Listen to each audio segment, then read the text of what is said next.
Good morning, everybody, and welcome to Charlton Live, sponsored by the British Institute of Kitchen, Bedroom and Bathroom Installation. My name is Louis Mendes. Hope you guys are well on your Sunday morning. We've got a packed show for you today. We're going to be looking back, of course, at yesterday's 2-1 home defeat against Peterborough United that extends the winless run to 8 league games. But also there's loads of transfer chat to discuss as well. So let's get straight into it. First up, top right of the screen, Nathan Muller. How you doing, Nath? Yeah, not bad, mate. Living the dream yourself. Not another point on the board. 0 points on the board this weekend, which is a frustration. Also at the bottom of the screen there, Mr. Tom Wallin. How you doing, Tom?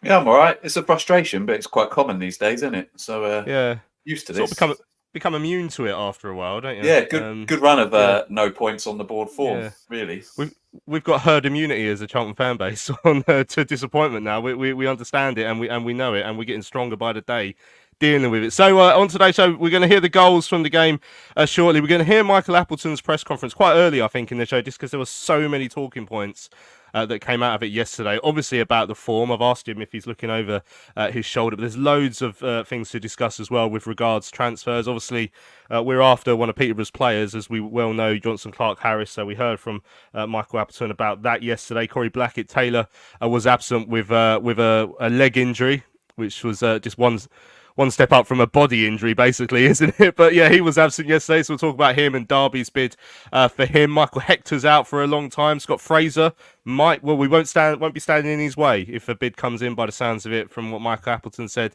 yesterday as well. So yeah, loads of things to discuss. And morning to everyone who's joining us in the chat. I can see Ray's in there, All Hell Let Loose is in there, James, Josh, Brazilian, Sam, Massey, Ian's in there, Andrew. There's loads more of you in there as well. Have your say on yesterday's game and performance and the transfer news. We want to talk about all of those on this morning's Charlton Live. Later on, we've got a guest fan as well, Harry Warwick, is going to join us, let us know what he's made of things in and around SC7 over the last few weeks. Just before we hear the goals then, Nave, just briefly, how do you sum up yesterday's defeat against a high-flying Peterborough side? Obviously, we were 1-0 down at half-time. We didn't muster a shot on or off target in the second half. Second half was better. Got back onto level terms, but there's always a goal against in us, isn't there? And sure enough, Ephraim Mason-Clark got his second of the game 15 minutes from time, and we fall to a 4th defeat in 5 games. Yeah, a bit of a weird one, really. First off, I said in the chat yesterday, you could tell we were trying something different. It didn't work with, Chet with the Campbells sort of flitting in between the 10s and going out wide. I think Tyrese isn't that sort of player to get the ball in tight areas and being able to turn. He more sort of runs towards their goal directly. So it looked like I think Appleton got it wrong first half and set us up completely wrong. Made the changes second half. Backinson and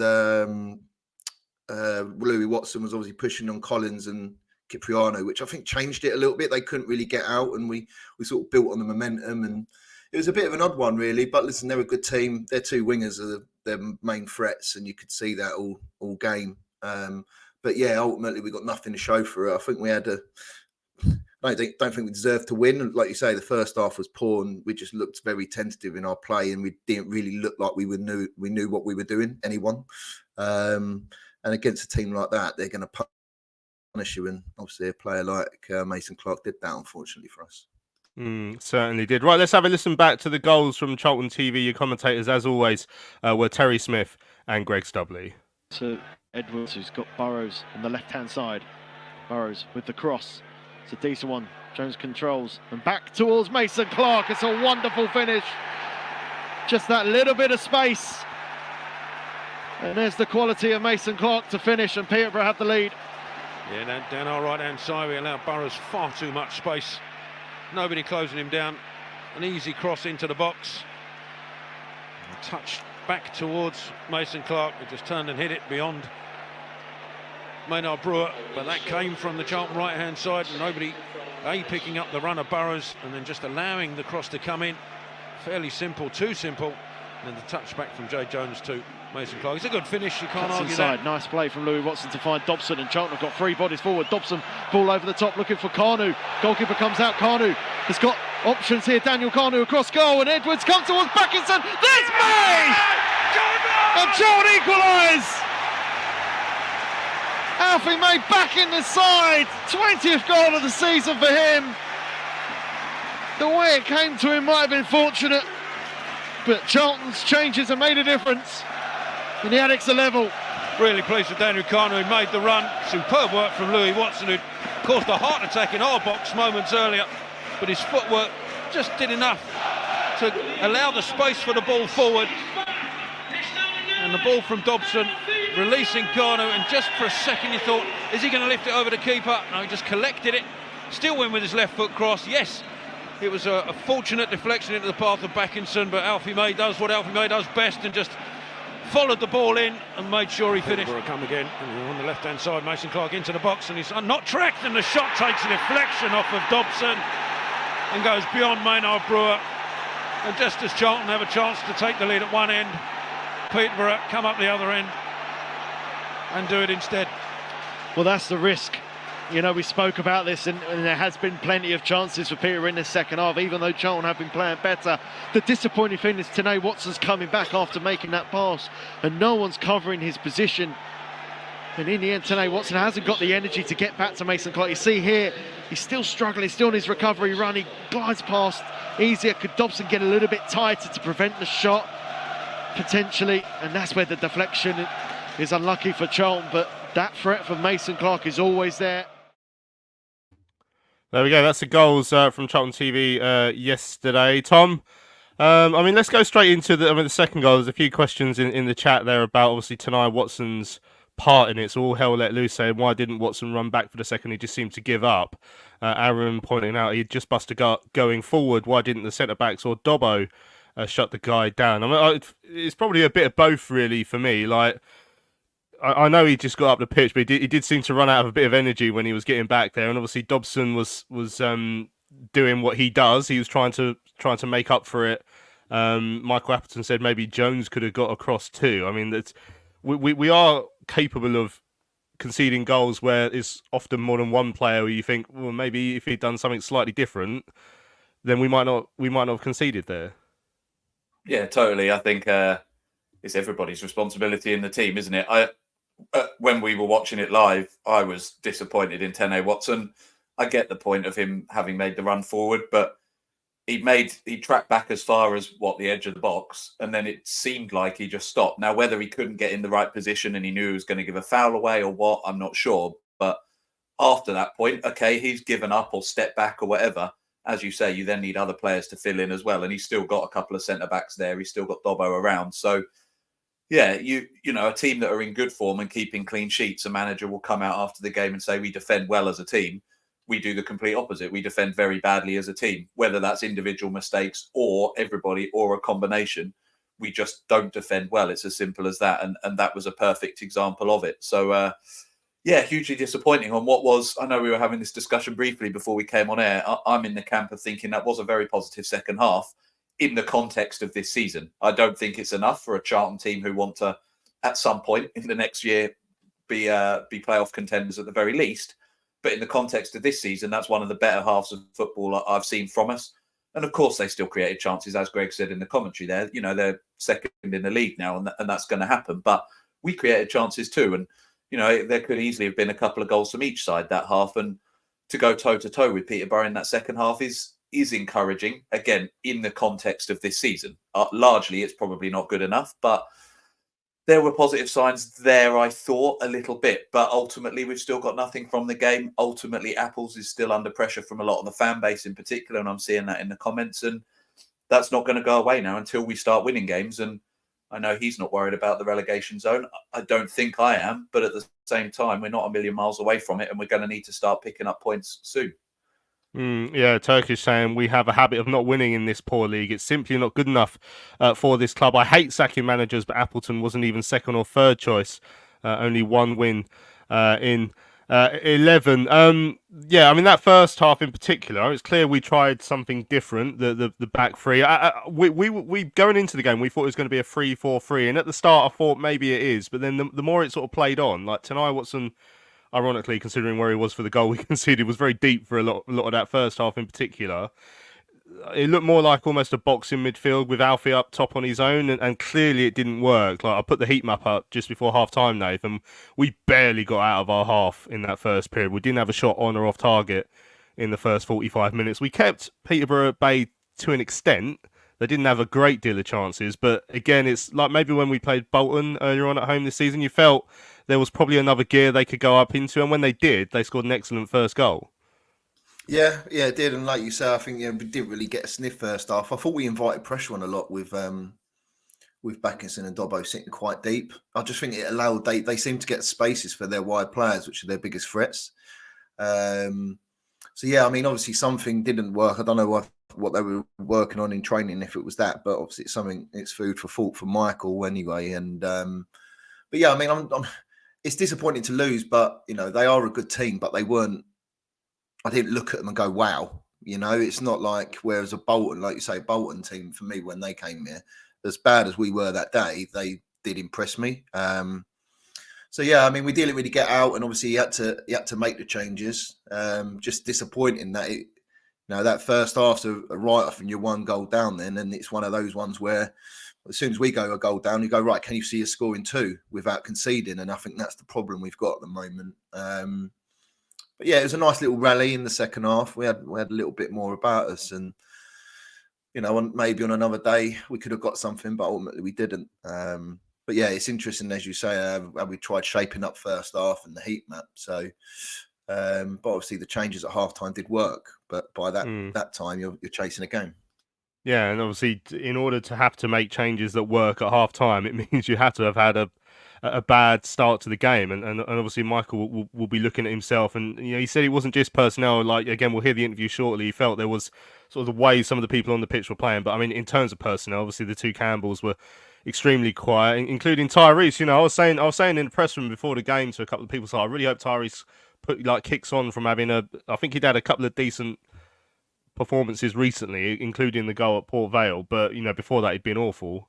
And he sort of reverted to type yesterday, Tom, which was disappointing. Second half, Dan coming on, made a difference. Two up top made a difference. Alfie obviously being in the position to score. Backinson's assist is one of the most sort of incredible assists you've ever seen. Like, most people would have gone for goal there, but he's like, no, I'm flicking up towards our top scorer at the far post. And Alfie, and we have to mention Alfie, 20 goals already. I think Facts and Stats has put out that he's joint quickest to do that in 30 odd years or whatever it was for a Charlton player. Like, considering that's his first game back with a goal, that was big for him. Yeah, and obviously we're now looking at how we look at positives for the remainder of this season and particularly into next season, and he's obviously going to be one of them. It was again, obviously had to play a couple of positions because of the switch at half time, but I thought that too. People have been calling for two up front for a little while. Obviously, we haven't really had that second striker since Lee Burns' injury. That's been the problem. But it seems like Johnson Clark-Harris probably isn't coming in, and we'll talk a little bit about that. But sorry, just laughing at Jay's comment in the chat there about Fraser's performance yesterday. But yeah, I thought if May can get a decent striker alongside him and they can play two up front, then that's going to work well. I was really disappointed for Tyrese yesterday. I mean, obviously he struggled and he had to come off at half time. If Apples hadn't made changes at half time, I'd have understood kind of anger at the start of the second half. But fair play to him. He held his hand up, admitted he got it wrong, made those changes. And I hope it doesn't affect Tyrese too much. This is what we keep saying about young players, right? It's all right when they kick on, like you say, and they get their goal and you think, okay, but then they come up against a good side and basically are ineffective. If anything, it kind of almost have a negative impact on the game. He was really poor yesterday. You don't want that to knock his confidence too much. So with the signings we've made and with the change of shape, maybe we can take him out the firing line for a bit. That sort of side that finished the game yesterday certainly looked a little bit more dangerous, and then we can introduce him from the bench, which is where, sometimes he can come on, he can add something. Going back to Appleton's comments about Fraser and his kind of inability to add that pace and that attacking threat off the bench, Tyrese can do that, against a tiring defence. So I don't want to dig him out too much. It was a poor first half. He got taken off, rightly so. And now hopefully he can get some time out of the firing line. New signings can come in and kind of change that up a bit. But yeah, it was a tough game for him and for Chem as well. I don't know what's going to happen with Chem and that loan, but I've been slightly more impressed with him over the last few weeks. And again, basically ineffective in that first half. But as Apple said, that was down to everything, including the shape as well, I think. Yeah, a couple of comments, Ray, saying it was a better performance than of recent, but there's still a long way to go. The new signings seem an improvement on what we have, so you can't complain on that score. Hopefully a few more through the door. John saying, morning, Addicks. Who remembers Sundays in the good old days when we used to win on a Saturday? I don't actually, no. I'm not convinced we've ever actually won a game of association football. Connor Coventry, have to mention Connor Coventry when he came on. Obviously, Fiorini came on very late. Didn't have much time to do anything, didn't really do anything. Backinson we've spoken about, but what about Connor Coventry, Nath?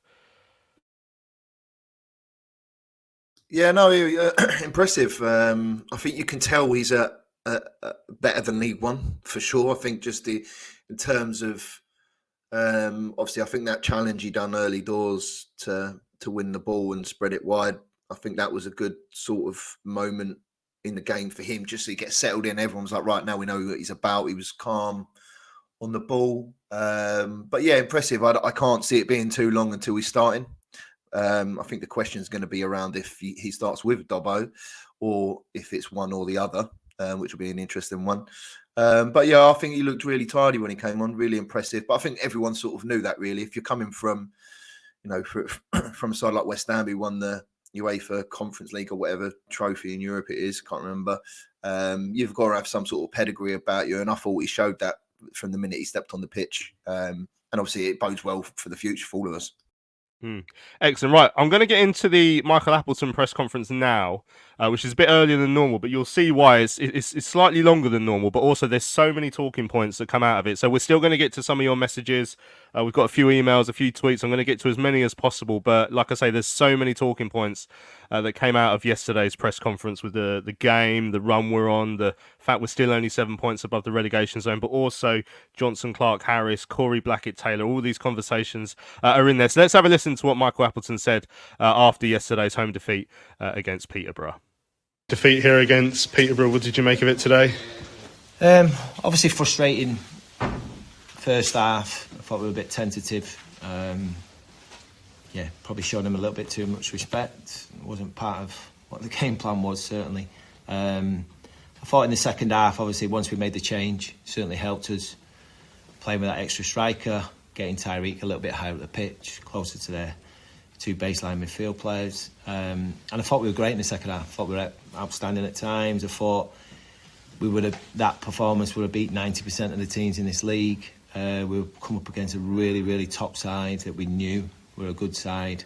But the pleasing thing is we went toe-to-toe with them in that second period and created many opportunities, lots of opportunities, a little bit better finishing, a little bit better maybe composure or timing of pass, and it could have been a different story. Do you think it was just the personnel change that you made at half-time that gave you that second half performance? I think so, and it not necessarily sometimes personnel, maybe it sort of suited us to pass the ball forward a little bit earlier and look to play forward earlier. And that was my frustration at half-time. The two things that I wanted from us is to pass the ball forward quicker and make runs without the ball. And I didn't think we were making runs without the ball in the first half. I thought there was too many players coming towards the ball to receive it. So I think we got that in the second half because it wasn't just Alfie and DK. There was runs from midfield and people running off the ball from midfield. And that certainly helped us, made them desperate at times and after defend desperate at times. which made the atmosphere what it did in the second half. Because you tried that new shape in the first period. I mean, is that sort of what your recruitment is heading towards, is trying a new formation? Yeah, definitely. I think it's fair to say, you know, you look at the group as it is and the type of personnel we've got. Yeah, it was, you know, something we spoke about on numerous times before January opened, looking at what we've got in the building, looking what might not be here, you know, beyond the summer, etc. And listen, what I've seen in the second half, like I say, it gave me loads of hope and encouragement, and you know, I really enjoyed watching the second half, and I think the fans did as well. Still also, unfortunately, goals conceded in this team, and certainly the second one, it felt like they could have been better closing down. By the time George had got back there, there was people that let him run past as well. Yeah, and there's a lot of luck with it as well. Massive deflection. I think it was going straight into Ash's hands, and obviously, unfortunately, it's come off. I think it's come off Dobbo's knee before it's gone in.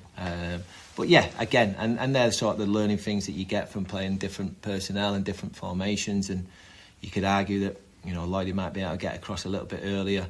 But, you know, they're the things that you can work on and show people and improve from game to game. To still be aware, of course, of the run of results, and we have one eye sort of over your shoulder until this turns around quickly. Not really, no. I think you've just got to focus on what we're doing. You know, we've got 20 points, and that's not being stupid or, you know, blasé in any way. We've got 20 games, 60 points to play for, and I think with the personnel we've got in the building now, we clearly top end of the pitch. We're missing a piece of the jigsaw that we're working really, really hard to try and rectify. If we do that, and possibly one or two more, then them 60 points, you know, I do believe that we can win a massively significant amount of them. It's been quite publicly that you've tried to rectify that top end of the pitch with one of Darren's players. Obviously, he spoke about that he thinks there's still a distance between the club and the player. What's your understanding of that? Yeah, exactly what he said. Yeah, that's you know, that's my understanding of it as well. Is it still alive, that deal? Is it? Who knows? I think that probably the distance between sort of both parties is probably more to not being alive than being alive. You've got a backup plan, I'm guessing, as well, then? Yes, we have, yeah. You're still working on those? Yeah, absolutely, yeah. We saw some of your new signings come on today. I think it was 3 debuts. Backinson started, obviously, Coventry, and Fiorini came off the bench. What did you make of those? Yeah, I mean, obviously, like I say, Tyreek was good. I think it was a good performance. I thought he looked much more comfortable and better high up the pitch in the second half, which is something for us to know. Tired towards the end, that's why we had to make the change. I thought Connor was outstanding when he come on. I thought he just ran the game when he come on, just showing the quality of what he is and what he's about. And Luis Fiorini, like I say, you know, he's one that definitely we will encourage and make sure we get more and more minutes into him, because, you know, whether it's off the bench or starting, he'll get goals from that area. So yeah, Connor in particular is one that fans seem really excited about, but also they're then saying, well, does that mean he's a replacement for George? I mean, can you see those working in the same team? Absolutely, yeah. I mean, you know, there was an occasion, and certainly just before half time, and just after half time, where I'm thinking, you know, can Double play a little bit out of the pitch, and that's what happened when Connor came on, and you know what it does do, it gives that sort of physicality, you know, to jump on their baseline midfield players, and I thought them two did that in that period. But again, obviously, once we conceded the goal to go behind, you need a goal, so that's why we made the change. One notable accident today, obviously, Corey. We know there's people who are interested in him. And what was his injury that you could tell us about? I'm not too sure in terms of like how sort of bad it was, but yeah, he's just got an injury to his leg yesterday in training, so you know, wasn't available for the squad. Is it going to be difficult to keep hold of him over the next few days, do you feel? I've got no idea, to be honest with you. I've got no idea. I think obviously I know there's been a bid, has there, today potentially? There's been a bid rejected. Bid rejected, so obviously listen, until obviously a bid gets accepted, then he'll remain our player and be available if he's fit. Yeah, the club that he could potentially go to was named in the press by Derby. Is that what your understanding of it? And do you think a club of their size have probably got a bit of pulling power? Well, they might have pulling power, but unless they come up with a figure that is comfortable with the board and the football club to agree with, it doesn't matter how much pulling power they got. Excellent. No Hake today. What's up with him? Yeah, unfortunately, he's going to be out for 10 weeks or so. Oh, wow. Yeah, it wasn't great news midweek that we got. hamstring. So obviously that was a bit of a sucker and a punch to the kidneys for me personally. I think it's one of them where he's been pretty consistent for us over the period of time that I've been at the club, and big blow for him, big blow for us, and opportunity now for other people to come in. And I thought the three centre halves, especially in the second half, were far more aggressive and on the front foot, and the likes of Lloydie and Nessie. I thought Nessie was superb in the second half as well, and Terrell. So there's an opportunity for those three to really step up to the plate. And obviously we'll see Gillespie coming to the side, I guess, at some point over the next few weeks. Does that mean you now need one more, or do you think with what you've got in the building there's enough there? Obviously we're mindful of the amount of injuries that we have picked up, and I think from my point of view, if it was in an ideal world for me, I'd like one more, but I think that I can't be too greedy. I think the area that obviously we all want to address is a little bit higher up the pitch this week, and I think if we do that and we're comfortable with what we've got there, then it might be something that we can look to do after that. Just finally, obviously you've got loads of midfielders now, and Scott Fraser is a midfielder, wasn't involved today. Is he sort of further down the pecking order at the moment? I think it is.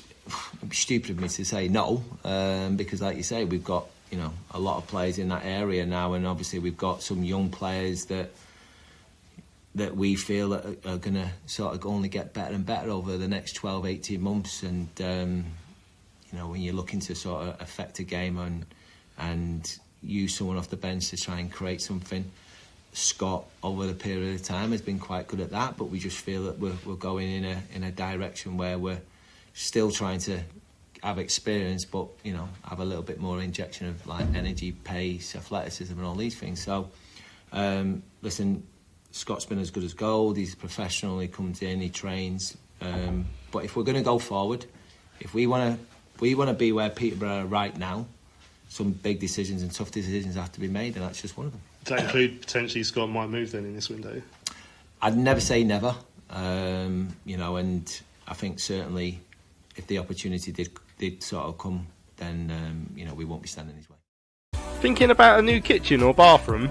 Find professional, independent local installers with free home surveys, itemised quotes and protected payments, trading standards approved contracts, and workmanship warranties. The British Institute of Kitchen, Bedroom, Bathroom Installations accredits installers to ensure they are police checked, fully insured and experienced. Take the risk out of home improvement. Visit bikbbi.org.uk. Hello fellow addicts, I'm so excited to tell you all about our micropub, the River Ale House. The River Ale House is based in East Greenwich. It has 6 Pub of the Year awards, an ever-changing selection of amazing beer. It's owned by Charlton fans, walkable to the ground in just 20 minutes with buses that go direct to the Valley too. If your matchday routine includes a drink with your friends, you must join your fellow addicts in the River. See you soon. Right, welcome back to Charlton Live. Just before the break there, we heard from the Addicks manager, Michael Appleton, or head coach, of course, I should say. I hope you guys found that as enlightening as I did in terms of the amount of stories we got out of it. Of course, there's player movements, players' injuries. I asked him about Scott Fraser at the end. There's loads to talk about. In terms of stuff on the game, I mean, Murray said, that wasn't massively inspiring in terms of the interview. I think Charlie said something funny earlier. As I said, I'd struggle to finish my shift at McDonald's if this was my manager calling the shot, never mind a professional football game. Jesus wept. Guy said if the players believed in apples, we'd see it from then on the pitch. I think it's fair to say, Nath, that we're hearing currently from a manager who I don't think is under pressure from above at the moment, in terms of from what we've heard from Jim Rodwell on the Q&A in midweek, from what Andy Scott told Rich in the SLP just before Christmas. I think it's clear they're going to give him a chance. So he's not coming out. Maybe even if you go back to the Oxford game at home, where he came out frustrated and fighting his corner a little bit. I think he's heard those interviews and thought, there's no immediate pressure. So that's sort of the reaction you're getting from some of his post matches at the moment. He's not desperately flailing. He's trying to remain sort of calm and cool, and not massively addressing the fact that we're on a big long run without a win and we're 7 points above the relegation zone. He said he's not looking over his shoulder, which is obviously opposite to what Paul Elliott said during the week. Yeah, I think I'm reading between the lines on Wednesday at the Q&A. It did come across that, they're going to give him time, which I sort of understand. I know I'm very much in the minority, I reckon, in the fan base in terms of giving him a bit of time, just for the fact before the injury crisis, he did go on an unbeaten run when we had more players that, that were fit. Granted, the performances haven't been good enough for quite a long period of time now. We've got some more bodies coming in. You've got some injuries coming back. I'm not saying we're all singing and dancing. We're going to go unbeaten for the rest of the season, but I think you're right in terms of he's probably going to have an element of backing from the board in terms of the next few weeks. Having said that, if we then do not win in the next few games, especially before February, football's a strange game and things change quickly. And then the conversation might be more towards is it time where are the board going to get, the trigger finger, as it were, and are they going to try and look for a bounce? But I think for the foreseeable, I think he's safe. But that doesn't mean he's going to guaranteed, in my opinion, to be here at least to the end of the season, because you carry on losing and we get nearer and nearer that bottom, then obviously the board have then got to make some really, really tough decisions. Ian said they certainly won't sack him until at least the window closes. Jay saying, to be fair to Appleton, he's not happy with the squad. I think we all hoodwinked ourselves on how good these players are. They are in League One for a season. Brazilian says, I don't think there's enough pressure on anyone. There's no pressure on him, and his energy is transpiring to the team potentially. And certainly, the second half of this season now, I'd say maybe even 6 weeks after the window closes, when I think they will judge him. I'm not saying that's when we should be judging him. A lot of fans have judged him already and think they've seen enough based on, even the first half yesterday. Let's say he made changes, didn't work. That sort of things does concern people and we've seen that run of results, that run of late goals. Yesterday was the first time we hadn't conceded in the last 10 minutes of a game for quite a while, but it was still the last 15, so I don't know, we could just change the stats slightly and keep it going.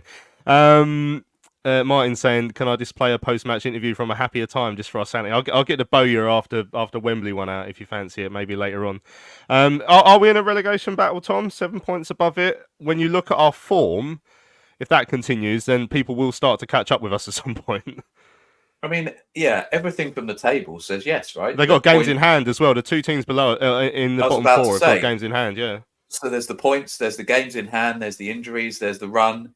All of that speaks to it. I don't know if it's me being just too positive. I just think there's enough in this squad. And I know they haven't proven that, right, for the last however long. But anybody that I've listened to with any kind of knowledge of this level, including the likes of the not the top 20, etc., all agree as well. There is too much in this squad. Now, in any division, we've seen squads with good players go down, right? So I'm not saying that means we're immune at all. And I'm not saying that this squad are brilliant by any stretch either. But I do think that even just from yesterday afternoon, the players we brought in look different level. I saw somebody mentioning the likes of Backinson and Coventry playing together in the midfield with Louis Watson. That's arguably a championship level midfield. I appreciate we still need a striker. I appreciate we're still not a brilliant side. I just feel like there is too much. However, if we were to lose to Burton at the weekend and lose another couple of games, and as you say, those other teams around us do win, then we could drop another 2 or 3 places and suddenly it becomes a lot worse. So I think we probably are to a certain extent. I guess I don't think we're going to go down is probably my answer, but we're not too big to go down by any stretch, and the points gap says that we probably are. I just think there's a lot of teams between us. There's a lot of rubbish down the bottom of this league, and I just think we'll probably have enough to stay up. Now, that's still not good enough, obviously, but for this season, sadly, that's all we can really hope for, because we're not going to go up, and so at best we're just going to lollop around in mid-table anyway. So it's just not a good conversation to be having, but you're right, it's one that we've got to have at the moment. Yeah, Turkish is saying it's okay giving managers time, but it's got to be the right person. When we were recruiting managers, Appleton was not our first choice. Very concerned. Alan's pointing out correctly that we can't beat anyone at the moment. Isaac, how far do we let him take us down the table? And that is what Andy Scott has got to balance up. Bear in mind, we said it on the day that he appointed him. I think Joe said it. Andy Scott appointed this manager. He will feel there's a bit of his reputation goes along with Michael Appleton being a success, and I think that does play a big part in it at this moment in time. Certainly, right. We've got emails. I'll try to get to a couple, but we should talk transfers. Which one should we do first? Blackett Taylor, Derby. So there was clarification. So Michael Appleton said that the bid came in yesterday. The club did clarify just after that it came in earlier in the week and was rejected earlier in the week, if that's important to you or not. But yeah, I mean that lower body injury he had, Nathan, it sounds painful. Do you think there's a reasonable chance he moves here? If they get to the right number, do you think Derby will be somewhere that Corey would see his future at?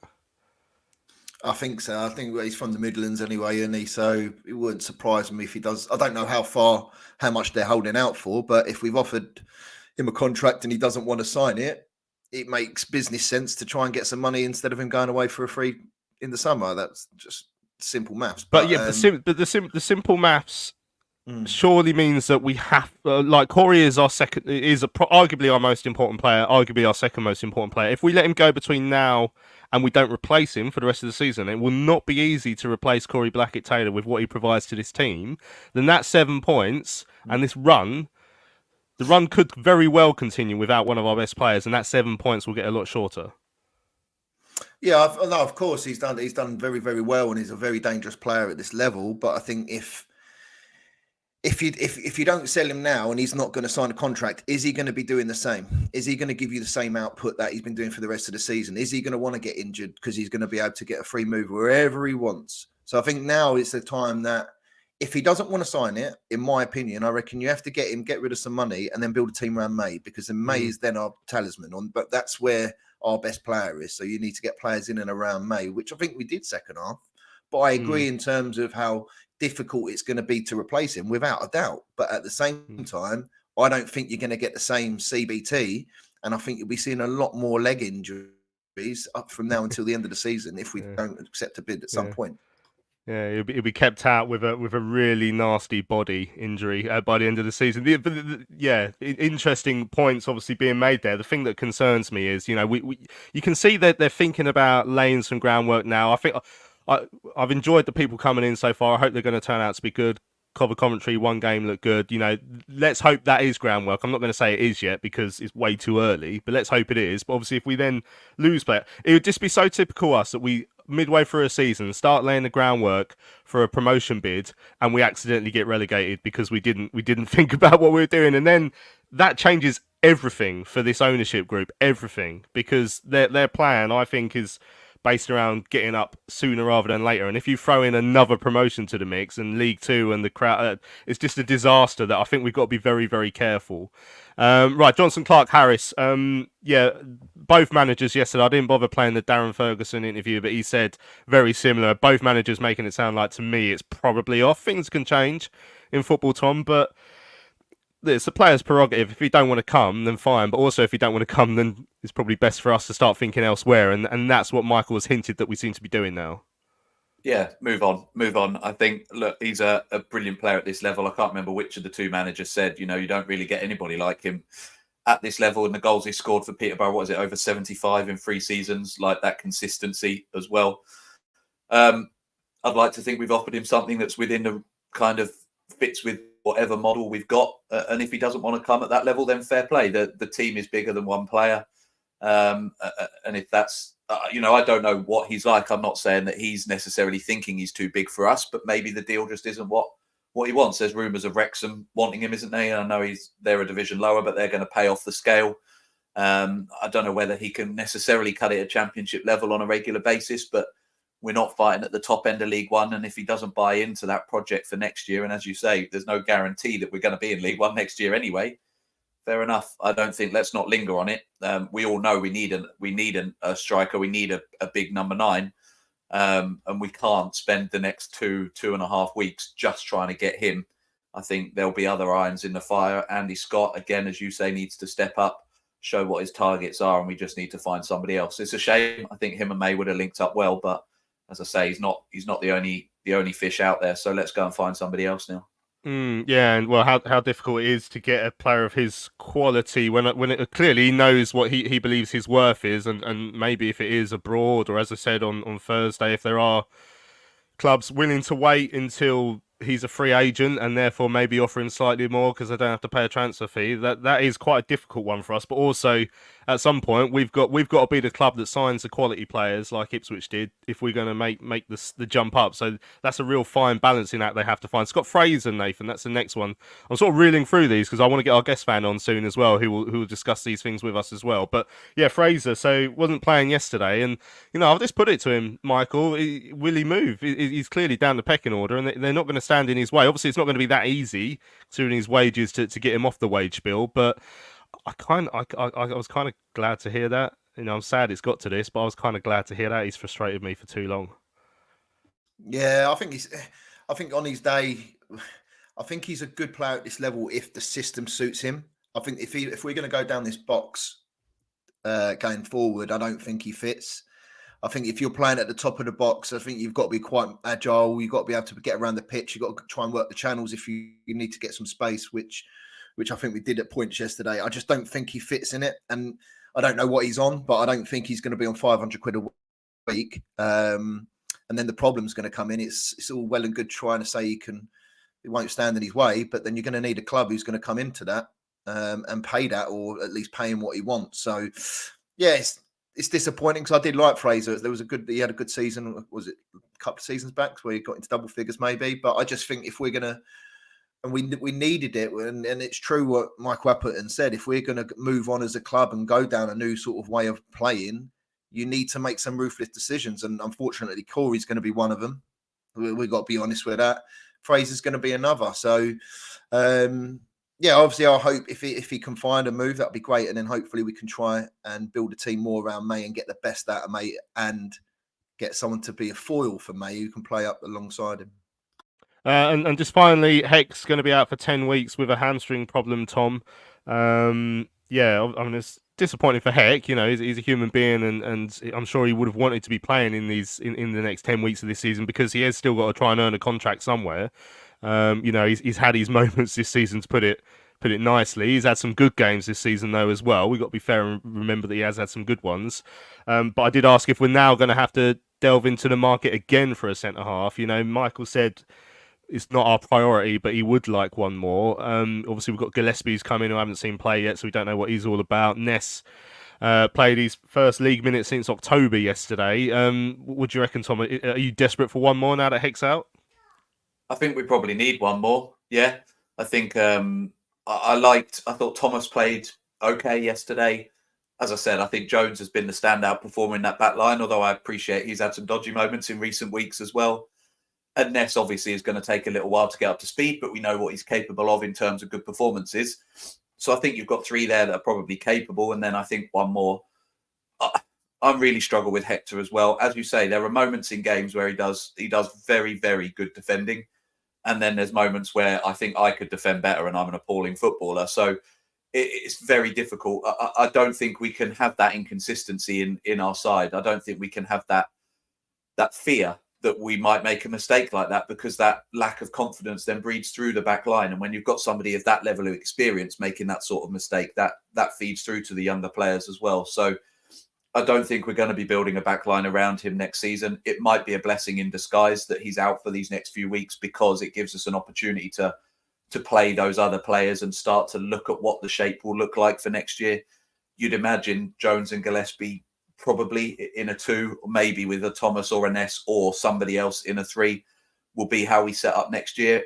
And that makes a lot more sense. Sadly, Hector's, back end of his career. And as I say, he's had some okay games. He's made some very good tackles and some very good blocks and done some very good defending, but he's also made a lot of mistakes and cost us a lot of goals individually. So, yeah, again, I've said this a lot in recent weeks. Ultimately, first and foremost, I'm a Charlton fan. And for that, I don't think Hector fits in, sadly. So, yeah, obviously, as you say, as a human being, I want him to recover and I hope he finds a contract somewhere. But as a Charlton fan, sadly, I don't want it to be us next year, because I think ultimately, if we're looking at being a promotion side next year, having Michael Hector as one of our starting centre-backs probably isn't the right call.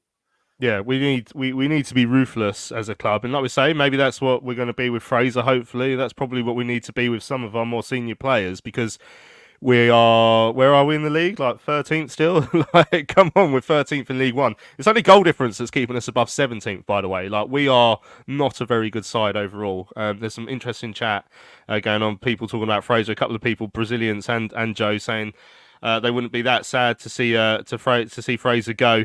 Yeah, plenty of stuff in there. Right, let's bring in our guest fan to discuss a lot of the stuff we've been talking about as well. If you've got any questions for him, let us know. But Harry Warwick is going to join us now on Charlton Live. Harry, how are you doing, mate? Good to see you. Morning, guys. Yeah, I'm good, thank you. How are you? Yeah, really good indeed. You were really eager to come on as a guest fan this weekend, which is always good to see. Let us know what you're feeling about everything Charlton at the moment. Obviously, yesterday's defeat 2-1 at home to Peterborough. What did you make of the game? What would you fear with the run that we're on? What do you make of the manager as well, I guess? To be honest, I think yesterday sort of epitomised the entire season so far. First half was very flat, not really inspiring at all. It felt as if that was how we would play without Blackett Taylor. A lot of rumours surrounding him at the minute. It just felt like without him in the side, there was nothing, no threat to really put us on the front foot and actually threaten them. I'm seeing a lot of people on Twitter were very vocal, whether in regards to playing Alpha May up front. And don't get me wrong, obviously he's a striker, but I feel like when he plays up front, he's too good just to play up front.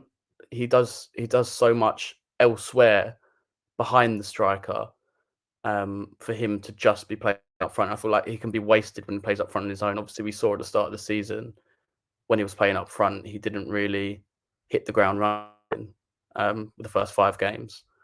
But second half was a lot more positive. I feel like there was a lot of good individual performances.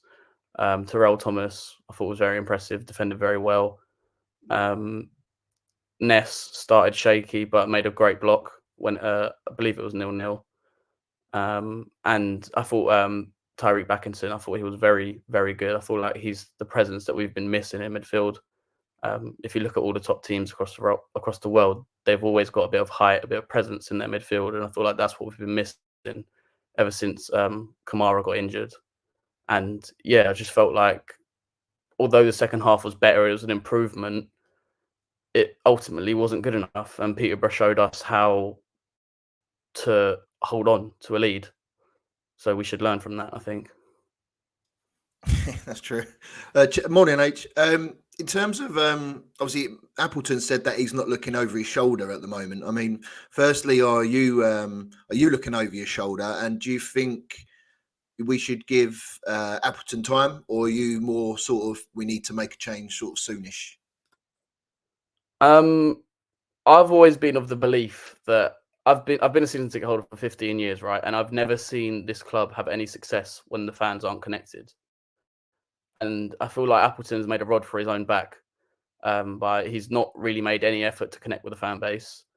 It seems like the players aren't playing for him. Like I saw a lot of criticism for Tanai Watson for not tracking back enough for their winning goal.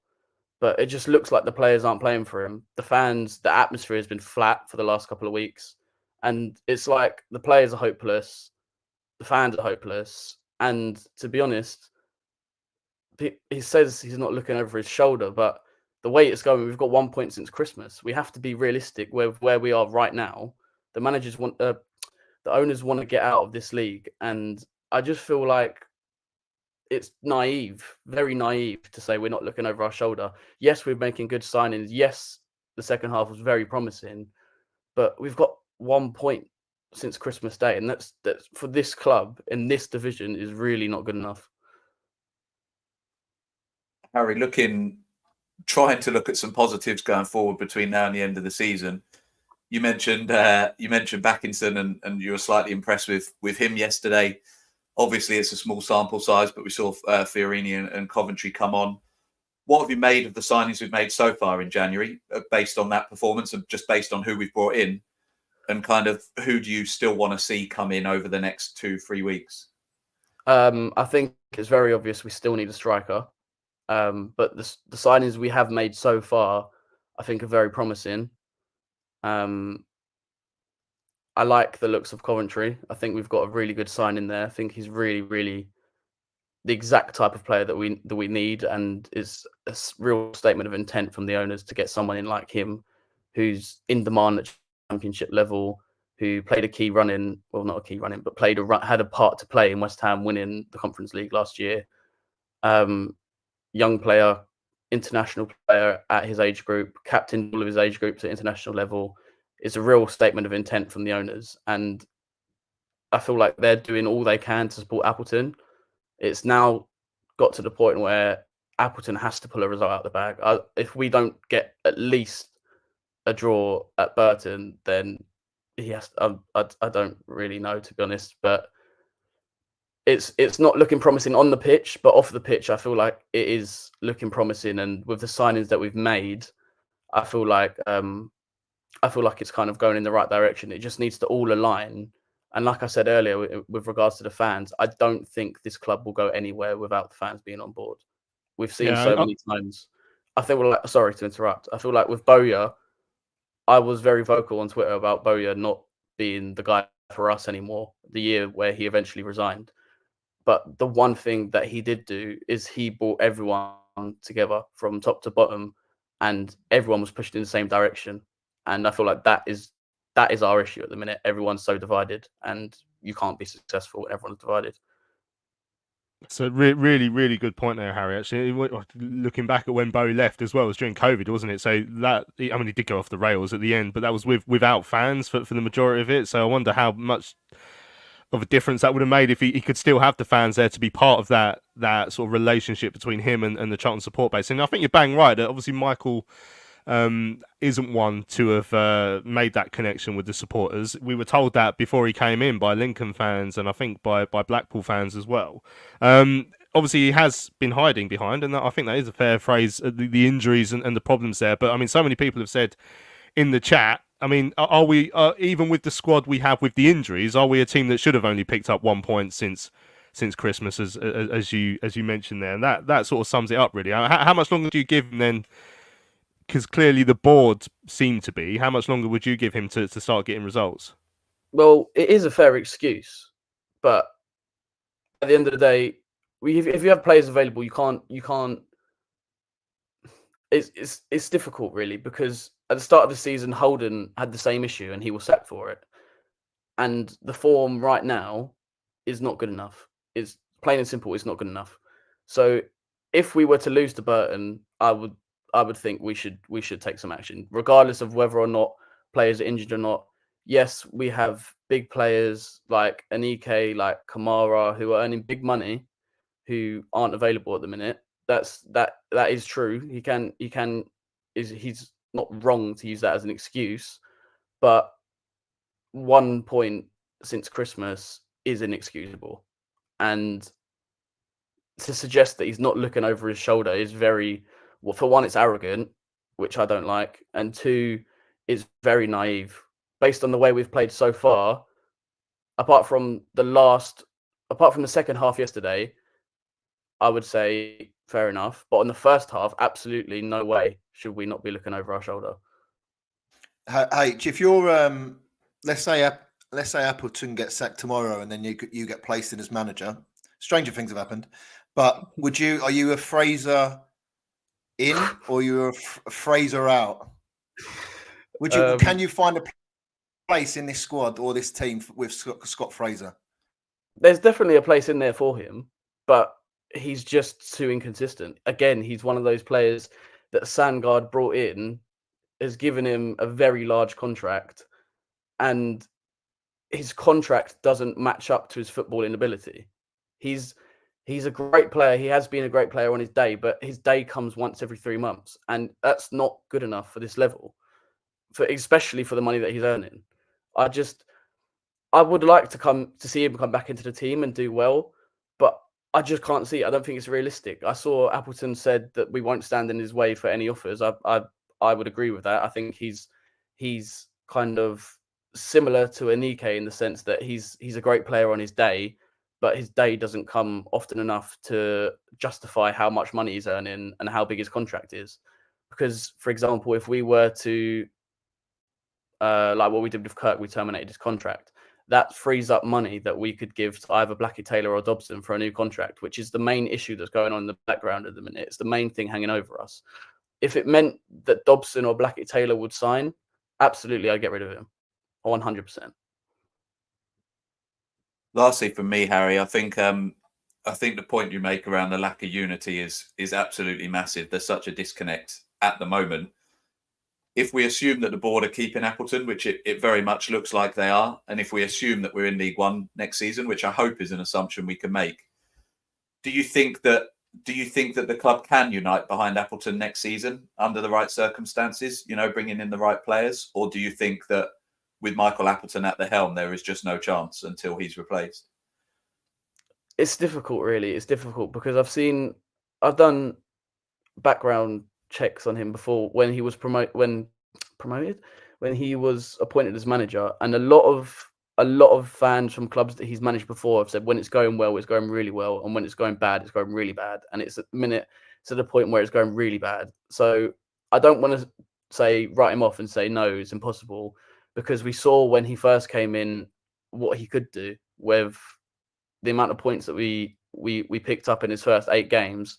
I think we was on really good form, and then obviously we got hit with loads of injuries. But it's difficult, especially as a Charlton fan, to comment on how a manager's done, because we usually get rid of them after 6 months anyway.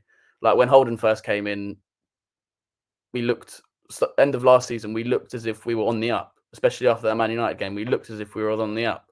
But the thing is with football, it can change so quickly, and that's the thing with Appleton that I don't know at the minute. I think it doesn't look like the players are playing for him. It doesn't. If Tanai Watson wanted to run back yesterday and make that challenge and stop that second goal coming in, yes, he was on the way back from an attack, but he could have got there. He could have got there. It seems like the players aren't playing for him, and when the players are against you, seemingly, I don't know if that's true. He could have just been tired. I don't know. If the players are not playing for you and the fans don't support you, then your back's against the wall. And the writing is effectively on the wall. Like he's got one hell of a job to turn it around, and if he does it, I'll be very surprised. Excellent, Harry. That was absolutely brilliant, mate. Thanks for coming on. I really enjoy getting your insight into everything that's going on. I'm sure we'll speak again at some point. Cheers, mate. Thanks for being our guest fan this week. Perfect. Oh, there we go. Kicked him off halfway through saying something. Yeah, brilliant. That was fascinating. That was absolutely excellent there from Harry. Really enjoyed getting his thoughts on everything that's going on at the Addicks. I'll just try and get through a couple of emails that came in right at the end. Moses saying that he thinks fans are too quick to jump on players and managers' backs. The carousel of managers doesn't get us anywhere. He said he liked the look of Backinson and Coventry yesterday. The second half showed a lot of promise. Michael saying that Appleton's post-match remarks seem to plunge further and further into fantasy and unreality with each defeat. Perhaps he should check our position in the table, our inability to keep a clean sheet, and our current trajectory, because if he did, he might start to panic like most of the fans are doing. Carl said, I feel like she'll be used to this trend now, but after 10 games and not feel as angry as he does after every game under Appleton. Yes, we were better in the second half, but that's because we had a shape and, more importantly, players in their right position. Appleton shouldn't get any praise for the second half. We're not turning the corner. He was the man that masterminded the first half.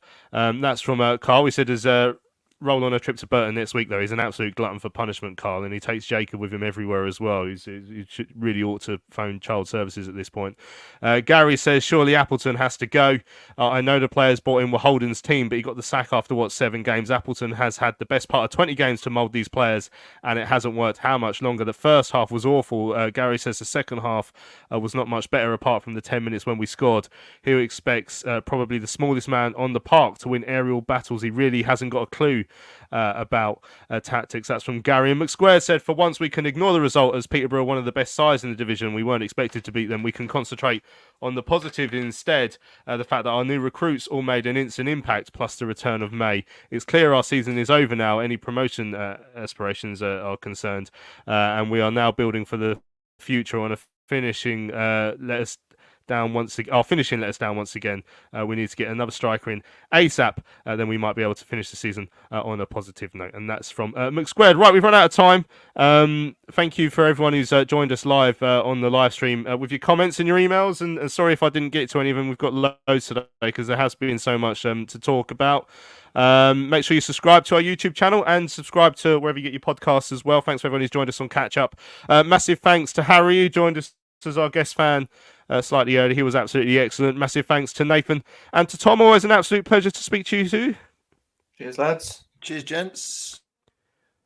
Good to see you both. So we'll be back on Thursday when we'll be looking ahead to the game with Burton. Who knows what sort of transfer news we'll have to talk about at that point as well. But I'm Louis Meadows. Thanks for listening to Charlton Live, sponsored by the British Institute of Kitchen, a bedroom and a bathroom installation. We shall see you again on Thursday.